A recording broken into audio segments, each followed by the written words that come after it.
Praise the Lord, hallelujah. സർവശക്തനായ ദൈവം നമ്മളെ എല്ലാവരെയും സമർത്ഥമായിട്ട് അനുഗ്രഹിക്കട്ടെ എന്ന് പ്രാർത്ഥിക്കുന്നു. പ്രിയപ്പെട്ടവരെ, ഇന്ന് നമ്മൾ പഠിക്കുന്ന വചനം ജെറമ്യ 31:20. എബ്രാഹിം എന്റെ വത്സലപുത്രനല്ലേ, എന്റെ ഓമനക്കുട്ടൻ.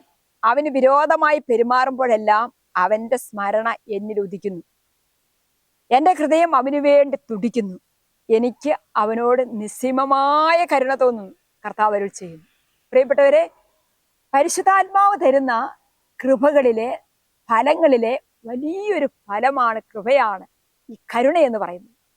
നമ്മൾ കണ്ടിട്ടുണ്ടല്ലോ, ചില മനുഷ്യരൊക്കെ, ചില വ്യക്തികളൊക്കെ എന്തുമാത്രം കരുണയുള്ളവരാണ്, എന്തുമാത്രം കാരുണ്യത്തിന്റെ പ്രവൃത്തികളാണ് അവർ ചെയ്യുന്നത്.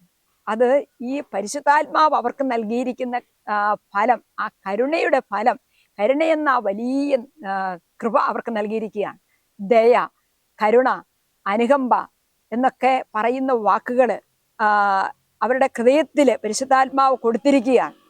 അതുകൊണ്ടാണ് വചനം പറയുന്നത്, വചനത്തിൽ നമ്മൾ അവനോട് നിസ്സീമമായ കരുണ തോന്നുന്നു. എനിക്ക് അവനോട് നിസ്സീമമായ കരുണ. ദൈവത്തിന്റെ ആ കരുണ മനുഷ്യന്റെ ഹൃദയത്തിലേക്ക് പരിശുദ്ധാത്മാവ് നൽകുകയാണ്. വചനം പറയാണ് ഏശയ്യാ 30:19, ജെറുസലേമിൽ വസിക്കുന്ന സിയോൻ ജനമേ, ഇനിമേൽ നീ കരയുകയില്ല. നിന്റെ വിലാപസ്വരം കേട്ട് അവിടുന്ന് കരുണ കാണിക്കും. അവിടുന്ന് അത് കേട്ട് നിനക്ക് ഉത്തരം വരണം. അതായത് വേദനിക്കുന്നവന്റെ വേദനകളെ പൂർണ്ണമായിട്ട് ഏറ്റെടുക്കാനുള്ള ഒരു മനസ്സിന്റെ സന്നദ്ധത.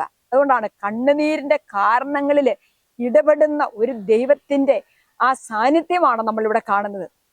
എൻ്റെ പ്രിയപ്പെട്ടവരെ, യെശയ്യാ 30:18 നമ്മളിങ്ങനെ വായിക്കുകയാണ്.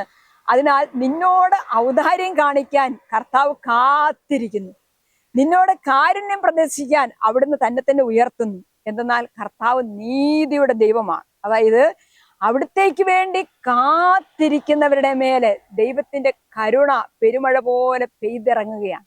ആ കരുണ ഹൃദയത്തിൽ സംഭവിച്ചുകൊണ്ട് മറ്റുള്ളവരോട് തക്ക സമയത്ത് വേണ്ടതുപോലെ കരുണയോടെ പെരുമാറാൻ സാധിക്കുന്നത് വലിയ കൃപയാണ്, വലിയ അനുഗ്രഹമാണ്. ആമേൻ, ഹല്ലേലൂയ.